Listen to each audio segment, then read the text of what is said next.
할렐루야. 자, 메리 크리스마스. 기쁘다 구주가 오셨습니다. 소망과 희망이 없는 이 땅에 고요하고 어둠이 더욱더 짙어지기만 하는 이 땅 가운데에 새 희망과 소망을 안고 저와 여러분을 죄에서 구원하시기 위해 우리 주님이 오셨음을 믿으시길 바랍니다. 할렐루야. 자, 우리 옆에 보면서 이렇게 인사를 합니다. 메리 크리스마스. 메리 크리스마스. 할렐루야. 자, 여러분 어색하십니까? 왜 어색해요? 그렇죠. 1년에 한 번 하니까 어색한 겁니다. 근데 여러분, 우리가 이 어색하다라는 건 이런 의증이 사실 그 저면에 내포가 되어 있는 건데요. 내가 변화되기를 싫어하는 사람이구나 라는 것을 알게 합니다. 뭐든지 익숙해지잖아요. 그러면은 참 부끄럽거나 민망하지가 않아요. 근데 한두 번 해보거나 억지로 하는 것 같은 느낌을 받으면 그게 굉장히 어색합니다. 왜? 나는 그게 싫으니까. 나는 그게 싫으니까. 편한 게 좋으니까. 편한 게 좋으니까. 여러분, 그렇게 돼서 바뀌는 건 아무것도 없습니다. 바뀌는 건 아무것도 없어요. 바뀌려고 노력을 하셔야 됩니다. 할렐루야. 제가요, 원래 성경을 읽을 때 어떻게 읽었는 줄 아세요? 완전히 옛날 분들처럼 읽었어요. 제가 한번 읽어볼게요. 다시 한번. 이렇게 읽었습니다. 예전에는 그 지역의 목자들이 밤에 밖에서 자기의 양떼를 지키더니 항상 내렸어요. 끄듬 처리를 내리면은요, 생동감이 없습니다. 그래서 어떻게 할까? 변화를 하다가 변화를 시킨 게 끄듬 처리를 올리는 거였어요. 이거 하는 거 굉장히 힘들었습니다. 그 지역의 목자들이 밤에 밖에서 자기 양떼를 지키더니 여러분 이렇게 바꾸는 거예요. 그렇게 하면은 나는 편할 수 있겠지만 상대에게는 굉장히 뭔가 좀 낮아 보이고 느낌이 그렇거든요. 우리가 그렇습니다. 여러분, 이 땅이 이렇게 잘 돌아가는 것은요, 누군가가 그만큼 나에게 맞지 않는 옷 같은 것들을 연습해서 그렇게 살아가기 때문에 오늘을 살아가는 저와 여러분이 이렇게 편안하고 안락하게 살아갈 수 있는 겁니다. 뭐 이 땅이 계엄이라고는 이야기를 하지만 그렇지 않아요. 누군가는 그 가운데에서 희생하고 노력하고 있기 때문에 우리가 그와 같은 삶을 살아가고 있는 겁니다. 대표적으로 누구라고 이야기할 수 있을까요? 여러분의 부모님이죠. 돌아가신 분들도 있겠지만 뭐 지금 살아계시는 분들도 계시고요. 그분들이 여러분, 사실 저도 청년 때요, 굉장히 마음대로 사는 게 즐거웠습니다. 그게 편안했어요. 그런데 부모가 돼 보니까요, 자식을 위해서라면 못할 게 없더라고요. 자식들이 그렇게 편하다 보니까 오늘 우리 아들이 안 들었을까? 엄마한테 그러더라고요. 팬티만 입고 있는 거예요. 아침에 이제 씻고. 그러더니 하는 말이, 왜 옷을 안 입어? 라고 이야기를 했더니, 엄마가 내복을 안 줘가지고 안 입었잖아. 아이에게는 그게 당연했던 거예요, 여러분. 우리의 삶이 그렇습니다. 너무나도 당연하기 때문에 그냥 당연한 것을 여기면서 살아요.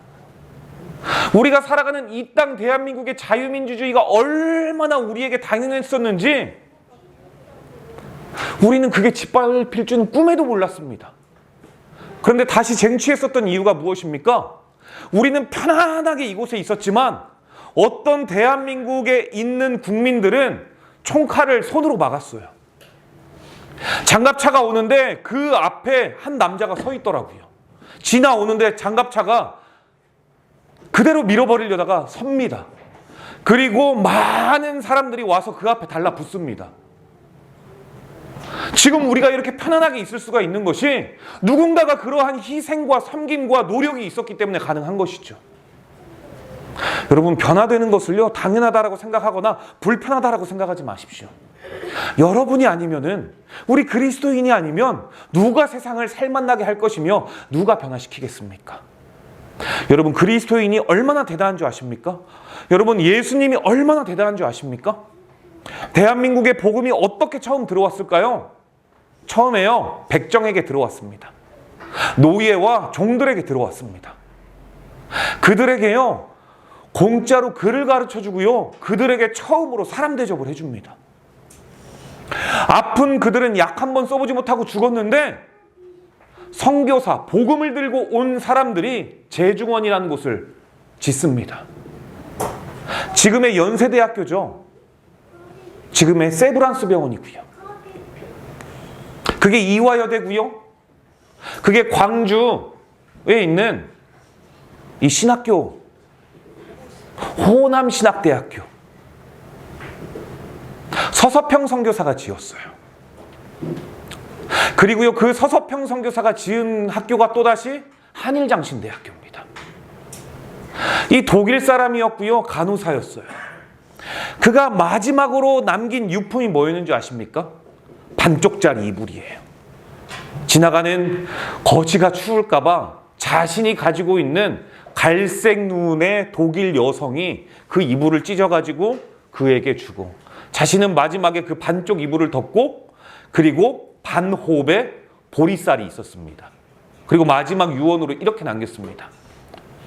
바보야, 성공이 아니라 섬김이야. 우리 천국에서 만납시다. 여러분, 이거 놀랍지 않습니까? 놀랍지 않아요?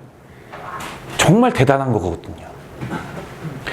그분들의 희생과 그분들의 그분들의 한 알의 밀알이 이 땅에 썩어서 여러분, 오늘의 대한민국이 되었습니다. 여러분, 그 중심의 첫 시작이요, 바로 메리 크리스마스였어요. 성탄절이었습니다. 여러분은 그렇다면 성탄절 하면 무엇이 가장 먼저 떠오르십니까? 크리스마스. 또 예수님의 탄생이 크리스마스입니다. 할렐루야. 목사님이 알려준 적이 없죠? 그리스도, 마스, 경배하라. 이 뜻이에요. 그리고 또 뭐가 생각이 나십니까? 말그유가 생각이 나고요. 목자가 생각나고, 또 케이크. 그렇지, 케이크 생각나고요. 또 동방박사. 역시 우리 예수로 사는 교회 성도 여러분들의 이 신앙의 수준은 굉장히 말씀과 기도에 전무하시는 분들이라고 볼 수가 있어요. 저는 이걸 기대했거든요. 뭐 반짝거리는 저 네온 간판, 그리고 저기 여서동 로타리와 시청에 있는 철제 트리, 이런 거 생각했어요. 아니면 그 노년의 택배 할아버지가 이 루돌프 사슴을 끌고 이 선물을 드리는 택배 산타크로스. 그렇죠. 산타 할아버지는 사실 택배 아저씨잖아요. 예수님께 받은 그 택배의 사명을 전하는, 우리나라 말로 이야기를 하면 CJ 택배 아저씨, 우체국 택배 아저씨, 그 정도죠. 심지어 야간에는요, 여러분, 성탄절 하면은 술을 판매하는 업소에서도 트리가 만들어져 있고요, 전깃불이 번쩍번쩍 되기도 합니다. 여튼 성탄절은요, 우리 예수 믿는 성도만을 위한 것이 아니라 믿지 않는 사람 모두가 즐거워한다라는 것만큼은 여러분 만연한 것 같아요. 그러나 분명한 것은 그 많은 무리들이 예수님 때문에 즐거워한다라는 것은 아닙니다. 이유야 어떻든지 간에 모두가 나름대로 크리스마스를 사모하는 것은 유익하기 때문에 즐거워하는 것 같아요. 오늘은 2000년 전 주님께서 이 땅에 오신 날을 기념하는 성탄절입니다. 그렇다면 이 날의 주인은 누구이실까요? 그렇죠, 예수님이십니다. 가장 심각한 저와 여러분의 죄의 문제를 해결해 주시기 위해 사람의 형상을 입고 이 땅에 오신 예수 그리스도, 분명 그분은 주인임에도 불구하고요, 세상에서 마치 주인공이 사라져버린 것 같은 느낌만 듭니다. 빨간색만 생각이 나고요, 녹색만 생각이 나고요, 알록달록한 것만 생각이 나면서 케이크 생각이 나죠. 제가 어릴 때는 성탄절 하면요, 이 스크루지 아저씨가 생각이 났었어요. 이런 것들이 생각나죠. 성냥팔이 소년이라든지, 소년인가요? 소녀라든지, 이런 것들.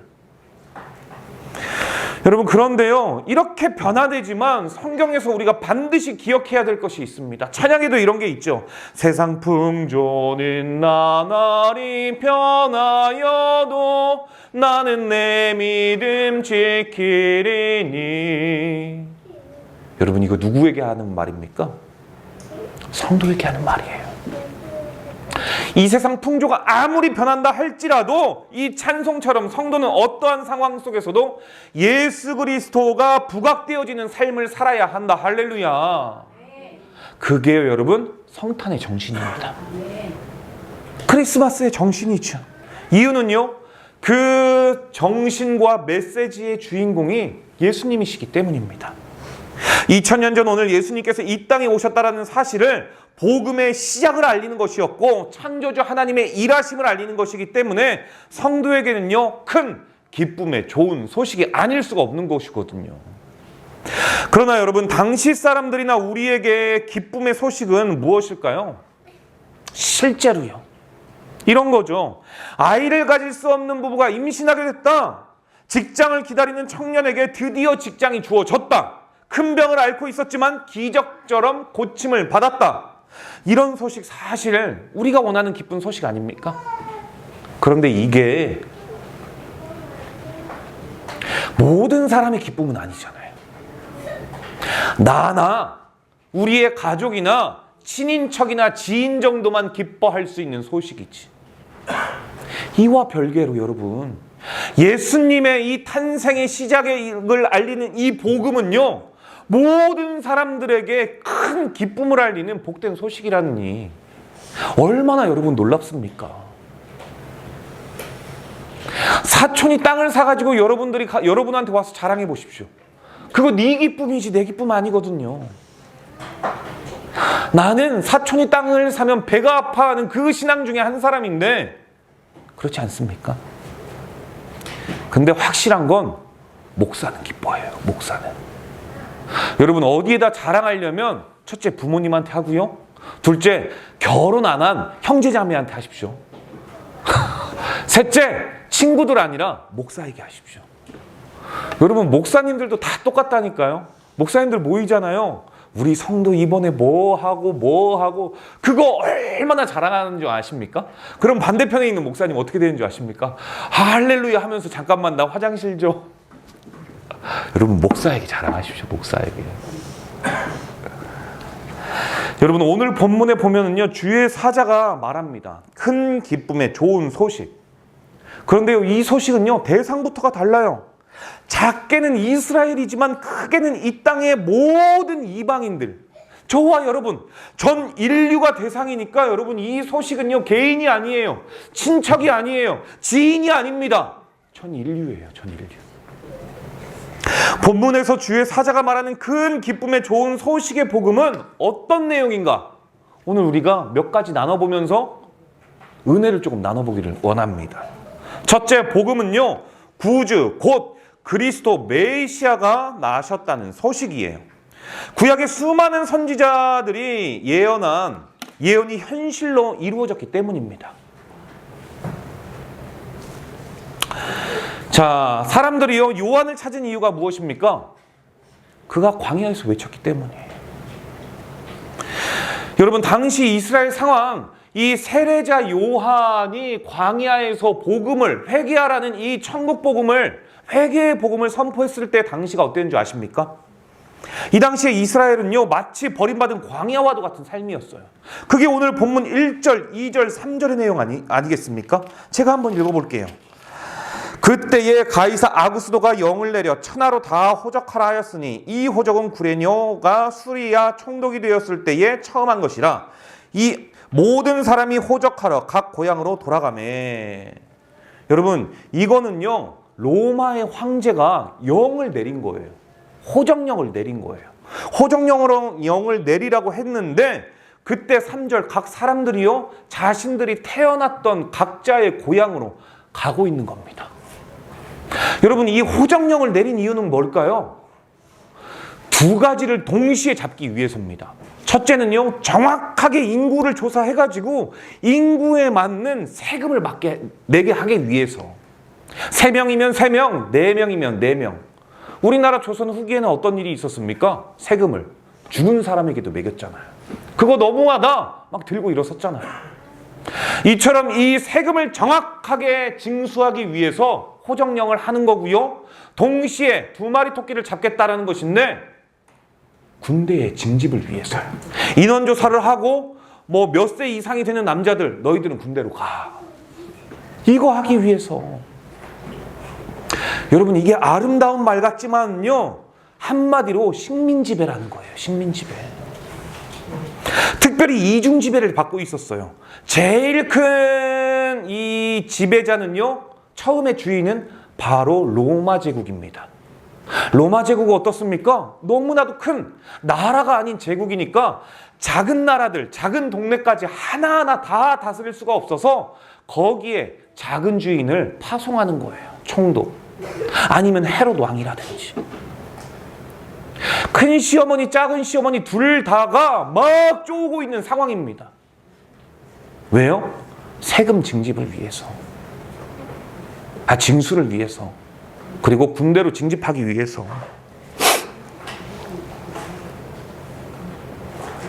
우리가 살펴본 이스라엘의 상황은요, 간단한 문장 같지만 그러나 권력자의 착취에 의해서 권력자가 내린 명령을 고스란히 시행할 수밖에 없는 마치 광야와 같은 삶을 살아가는 그러한 시대적 배경이에요. 그때 예수님께서 태어나셨습니다. 앞이 보이질 않아요. 광야 낮에는 엄청 덥고요, 겨울엔 너무나도 저녁에는 너무나도 춥습니다. 소망이란 없고 희망이라는 없는 그때, 그 시대적 배경 가운데에 예수님께서 태어나신 거예요. 그런데 우리가 기억해야 될 것은 여러분, 광야는 결코 버림받은 곳이 아니라는 사실입니다. 광야는요, 하나님이 우리를 만나는 장소예요. 하나님께서 마치 버림받은 것 같은 이 광야에서 얼마나 큰 은혜를 주셨습니까? 만나와 메추라기를 출애굽 가운데 이스라엘 백성들에게 허락하여 주셨고, 목이 마를 땐 생수를 주셨으며 구름 기둥과 불 기둥으로 그를 지켜주셨어요. 단 한순간도 하나님의 은혜가 해이해진 적이 없어요. 늘 그들을 주목하고 계셨고, 나는 버림받은 것 같은 상황 가운데 마치 광야인데 하나님은 단 한순간도 우리를 포기한 적이 없어요. 광야와 같은 식민지배 하에 놓여있는 그 이스라엘 백성들을 하나님은 단 한 번도 포기한 적이 없기 때문에 그 삶의 중심에 예수를 태어나게 하셨습니다. 여러분, 그런데 이 그 당시의 시대적 배경과 오늘 별반 다르지 않잖아요. 누가 계엄을 하겠다라는 상상이나 했겠습니까? 누가 집값의 이자를 못 내는 이자의 폭탄을 맞은 젊은 세대들이 파산할 줄 누가 알았겠습니까? 누가 이자 내는 것이 이렇게 버거울 줄 알았습니까? 누가 사는 것이 아니라 진짜 헬조선이다라고 시작되는 줄 누가 알았겠습니까? 세상의 전염병으로 인해 가지고 누가 3년이라는 시간 동안 다 시간을 허비할 줄 누가 알았겠습니까? 누가 이 청소년들이 뱃속에 수장되리라고 누가 생각했겠습니까?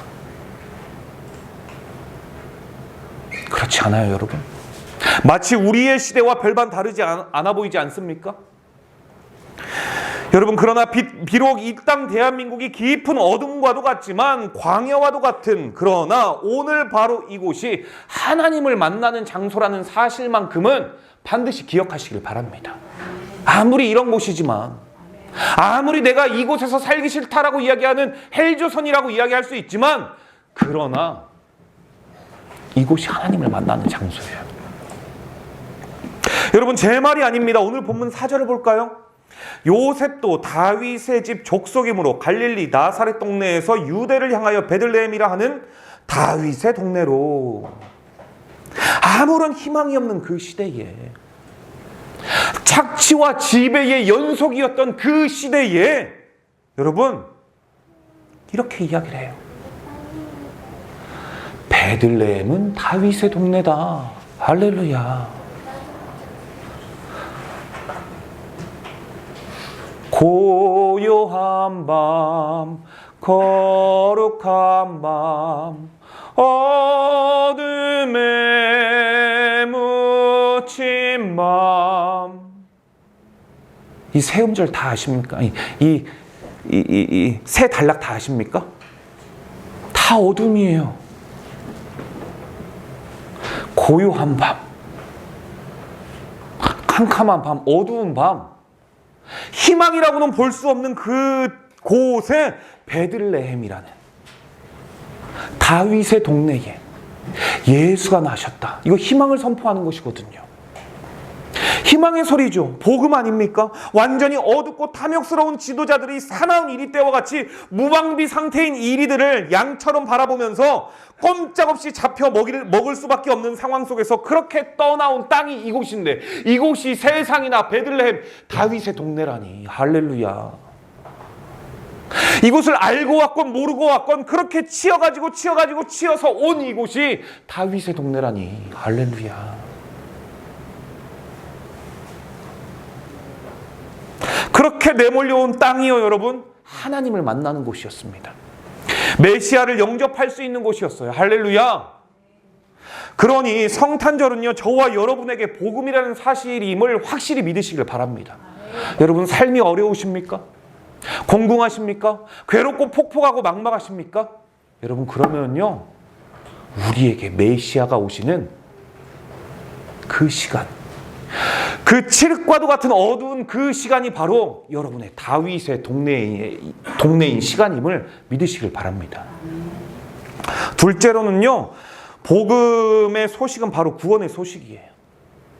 먼저는 죄의 문제의 해결입니다. 예수께서 오시기 전까지 전 인류가 풀지 못했던 바로 그 문제, 그 숙제, 풀리지 않는 그 숙제, 바로 죄였어요. 영원히 풀리지 않았죠. 왜 풀리지가 않았을까요? 왜 못 풀었을까요? 우리가 죄인이기 때문입니다. 죄인들은 풀 수가 없습니다. 마태복음 1장 21절에 이렇게 기록을 하고 있습니다. 아들을 낳으리니 이름을 예수라 하라. 이는 그가 자기 백성을 저희 죄에서 구원할 자이심이라 하니라. 그런 그가 우리에게 어떻게 죄를 구원했느냐? 마태복음 26장 28절입니다.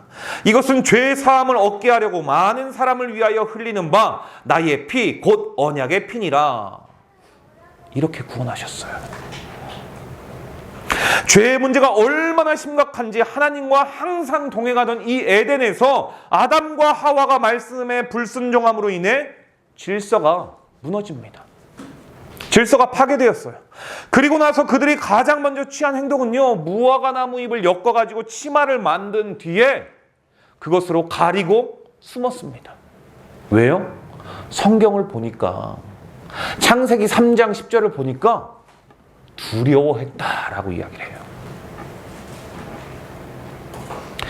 이는 말씀의 울타리를 벗어남으로 오는 형상입니다. 자연적인 현상이에요. 목자들이 밖에서 밤에 자기 양떼를 지키고 있을 때 주의 영광이 목자들에게 비쳤는데, 그때 성경에서 목자들은 뭐라고 이야기를 하느냐? 두려워했다 이야기를 해요.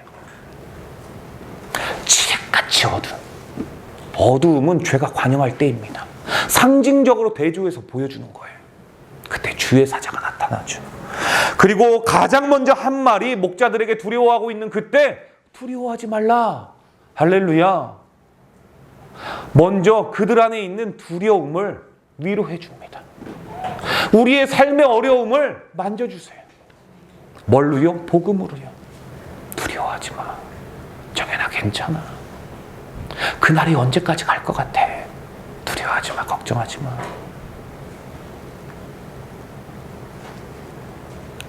그래서 성탄절은요, 죄인된 저와 여러분에게, 우리에게 복음이에요.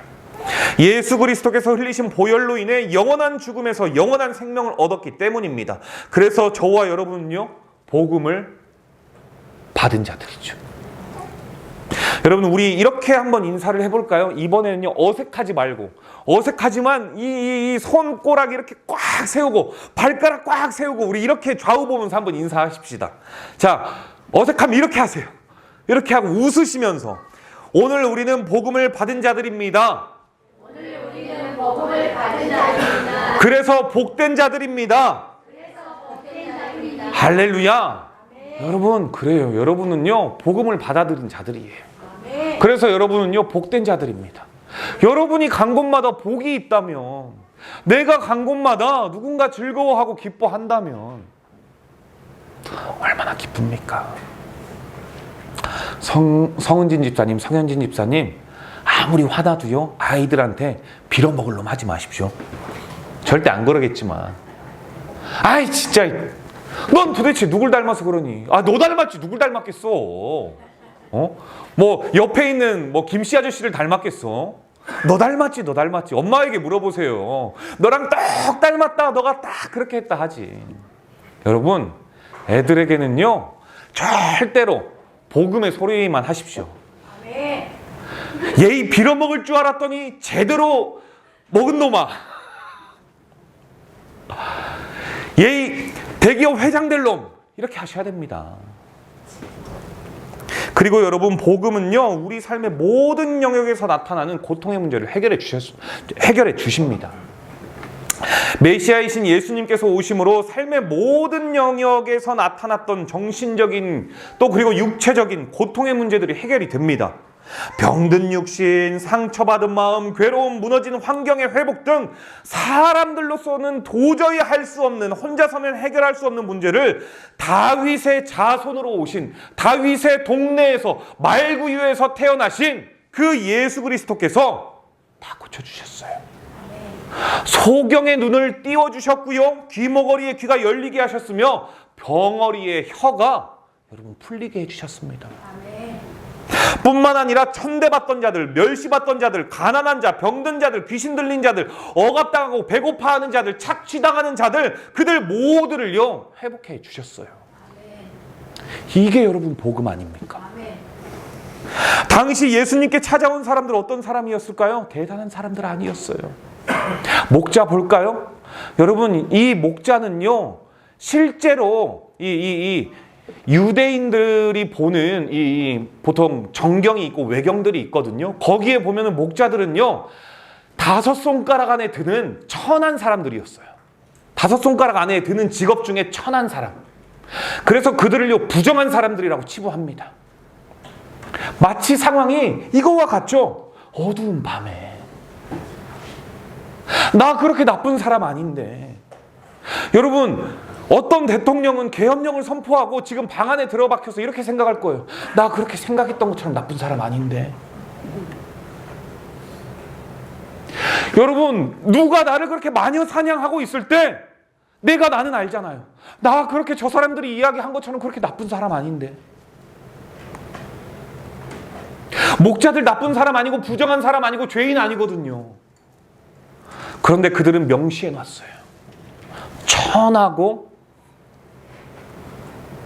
부정한 자들, 일하고.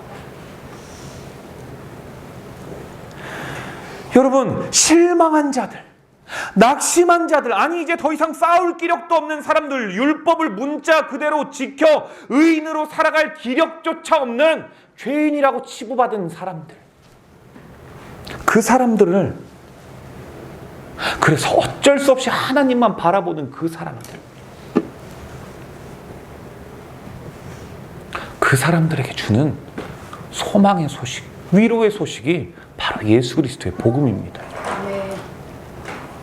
그때만 그런 소식을 듣고 그때만 위로를 받았을까요? 위로받은 사람들의 증인들이 오늘 바로 지금 이 자리에 저와 여러분이 있지 않습니까? 저와 여러분이 예수로부터, 복음으로부터, 말씀으로부터 위로받은 적이 단 한 번도 없다면 우리가 이 자리에 있을 수가 없잖아요. 사실 이렇게 천시받고, 이렇게 천대받고, 이렇게 억압당하고, 이렇게 착취당했던 사람들이 어쩌면 바로 우리입니다. 혹 아직도 여러분의 삶에 동행해주지 않는 하나님, 왜 이렇게 묵묵부담이십니까? 라고 생각하고 계시지는 않습니까? 내가 다른 사람은 다 위로해 주는 것 같은데 하는 의구심이 있지 않습니까? 아이고, 내 속을 누가 알아? 주님도 몰라, 주님도. 여러분, 우리 주님은요 여러분의 모든 고통과 한계를 알고 있습니다. 오늘 본문 말씀은 그런 마음을 가지고 있는 성도들에게 이렇게 말씀합니다. 아들을 낳아 강보에 싸서 구유에 뉘었으니 이는 여관에 있을 곳이 없음이러라. 누가 봐도 누추한 공간이잖아요. 그쵸? 생명이라고는 태어날 만한 곳이 아닌 곳, 말구유통, 여물통, 똥천지, 병균과 박테리아가 득실득실한 그곳, 생명이 태어날 수 있는 공간이 아니지요. 희망이라고는 눈 씻고 찾아볼 수도 없는 그런 공간, 사람과 더불어 살아가는 것 같지만 사람들 사이에서 소외되고 그늘진 한 단계 낮은 그곳에 여러분 우리 희망의 주님이요 태어나셨어요. 그러니 어떻게 주님은 내 마음 몰라? 우리가 그런 말 할 수 없죠. 그런 말 절대 할 수가 없는 겁니다. 여러분 세상의 메시아라는 분이 말씀드렸지만 신이라는 작자가 인간이 도와주지 않으면 자신의 똥 하나 치울 수가 없는 악이에요. 신이라는 자가 인간이 먹이를 먹여주지 않으면 배고파 죽을 수밖에 없는 한낱 나약한 아이로 오셨습니다. 그게 무슨 말입니까? 저와 여러분이 겪고 있는 모든 삶의 질고를 신인이 경험하지 않아도 되는데 다 경험하셨다는 거 아니겠습니까? 여러분, 그 구유에요, 우리의 희망이 태어나셨어요. 그 병균이 있는 그 말밥통 위에 우리의 소망의 복음이 태어나셨습니다. 이 성탄, 우리 주님의 탄생에 한 발짝 가까이 나아오실 수 있는 저와 여러분이 되기를 원합니다. 여러분 당당해지십시오. 그렇게 의기소침해 있으시지 않기를 바랍니다. 모든 일에 여러분 주도적으로 행하십시오. 나는 성격상 그렇게 못해. 저도 못했다니까요. 성경을 그렇게 읽을 줄 몰랐어요.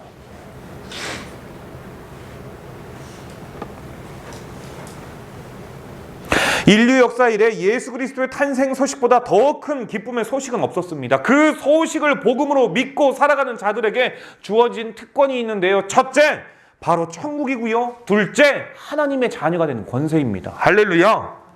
그런데 여러분 기억하십시오. 내가 천국을 소유했고 하나님의 자녀가 되는 권세를 누렸지만 그러나 그렇다고 해서 우리의 일상은 또 우리의 일상생활은 그렇게 손바닥 뒤집듯이 한 번에 바뀌지 않습니다. 그렇게 바로 변화가 되지 않아요. 모든 것이 바로 잡히지는 않습니다. 일찍이 이러한 사실을 가장 먼저 알고 있었던 사람이 첫째는 목자였고요. 둘째는 동방박사였어요. 이 두 부류의 사람들은 눈앞에서 소망이 없는 어두운 세상 가운데에 한 줄기 빛을 보았고 그 메시아를 경배했습니다. 그러나 그들의 삶은 어땠을까요?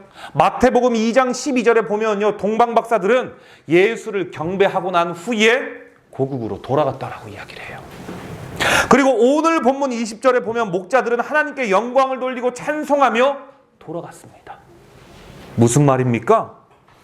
희망을 듣고 보았던 목자들이나 동방박사들은요, 본래 자신의 삶의 본연의 자리로 돌아갔다라는 거예요.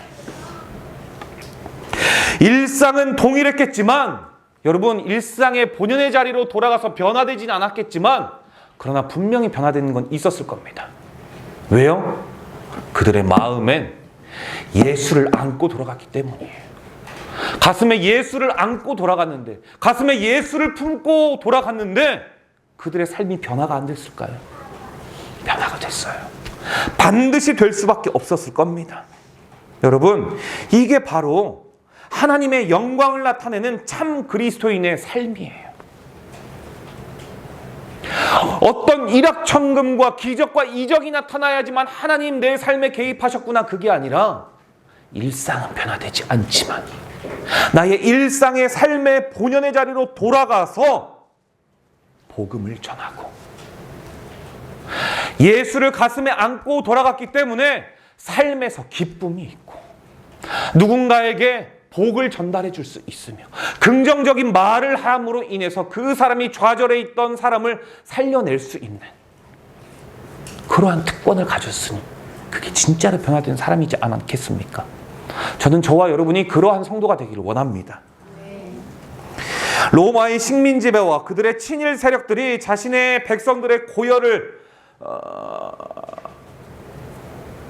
착취하고 있던 시대를 아주 잘 표현하고 있는 밤에 양을 지키던 가장 천하고 남루한 신분이었던 목자들에게 기쁜 복음의 소식을 맡긴 것 같이, 부정한 이방인을 상징하는 동방박사에게 메시아 탄생 복음을 맡기신 것 같이 우리의 일상도 동일하겠지만, 그러나 우리 삶의 본연의 자리에서 예수 그리스도의 탄생 소식을 전하는 귀한 예수로 사는 교회 모든 성도가 다 되실 수 있기를 주님의 이름으로 축복합니다.